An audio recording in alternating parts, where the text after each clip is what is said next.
Assalamualaikum warahmatullahi wabarakatuh. Halo teman-teman, perkenalkan nama saya Alfitri Melisa dari Prodi PGSD kelas 2A. Saya akan menjelaskan perkembangan bahasa peserta didik sekolah dasar. Apa itu bahasa? Bahasa adalah sistem komunikasi yang digunakan oleh manusia untuk berinteraksi, berkomunikasi, dan mengidentifikasi diri. Bahasa memainkan peran yang sangat penting dalam kehidupan sehari-hari, karena melalui bahasa manusia dapat menyampaikan informasi, ide, dan emosi mereka kepada orang lain. Oleh karena itu, penting bagi anak-anak untuk mengembangkan kemampuan bahasa sejak usia dini.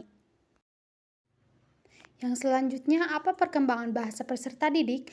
Perkembangan bahasa anak merujuk pada proses di mana anak-anak mengembangkan kemampuan untuk memahami, menggunakan, dan memproduksi bahasa secara efektif. Meliputi kemampuan anak-anak dalam memahami dan menginterpretasikan kata-kata, kalimat, dan teks yang mereka dengar atau baca, serta kemampuan mereka dalam mengungkapkan diri melalui berbicara dan menulis. Selanjutnya, tahapan usia peserta didik. Usia peserta didik terbagi menjadi dua. Yang ke-1 yaitu usia 6-8 tahun atau kelas 1 sampai kelas 3. Anak berada pada tahap operasional konkret. Bahasa masih bersifat sederhana dan digunakan untuk menyatakan hal-hal yang bersifat langsung dan nyata. Yang kedua, usia 9-12 tahun atau kelas 4 sampai kelas 6. Anak mulai berpikir logis dan abstrak. Bahasa digunakan untuk menjelaskan pendapat, mengungkapkan alasan, dan memahami konsep yang lebih kompleks. Selanjutnya, aspek perkembangan bahasa. Perkembangan bahasa peserta didik SD mencakup 4 aspek utama. Yang ke-1, mendengarkan, yaitu kemampuan menyimak dan memahami informasi lisan. Yang kedua, berbicara, yaitu kemampuan mengungkapkan pikiran secara lisan dengan jelas dan terstruktur. Yang ketiga, membaca, yaitu kemampuan mengenali simbol tertulis dan memahami isi bacaan. Yang keempat, menulis, yaitu kemampuan menuangkan ide ke dalam bentuk tertulis yang runtut dan sesuai kaidah. Pada awal masa SD, anak mulai belajar menyimak cerita, perintah, dan instruksi secara aktif. Kemampuan mendengarkan berkembang seiring waktu, mulai dari menyimak kalimat sederhana hingga memahami isi bacaan yang dibacakan guru. Kemampuan ini penting karena menjadi dasar bagi keterampilan bahasa lainnya.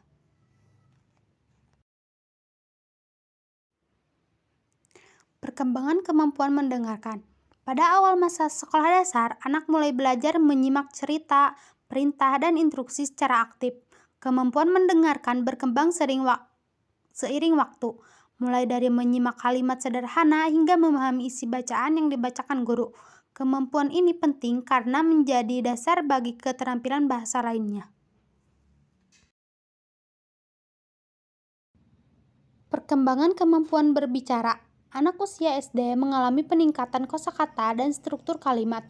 Mereka mulai bisa menceritakan pengalaman sehari-hari, mengungkapkan pendapat dan menjawab pertanyaan, berpartisipasi dalam diskusi kelas secara sederhana, dan di kelas atas kemampuan berbicara lebih formal mulai terlihat melalui kegiatan presentasi dan debat.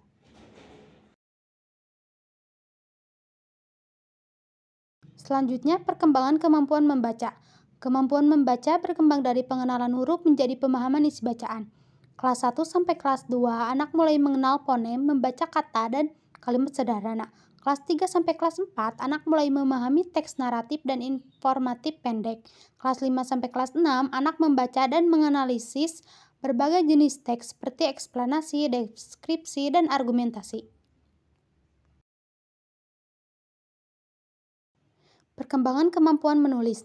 Menulis berkembang dari kegiatan menyalin hingga menyusun karangan.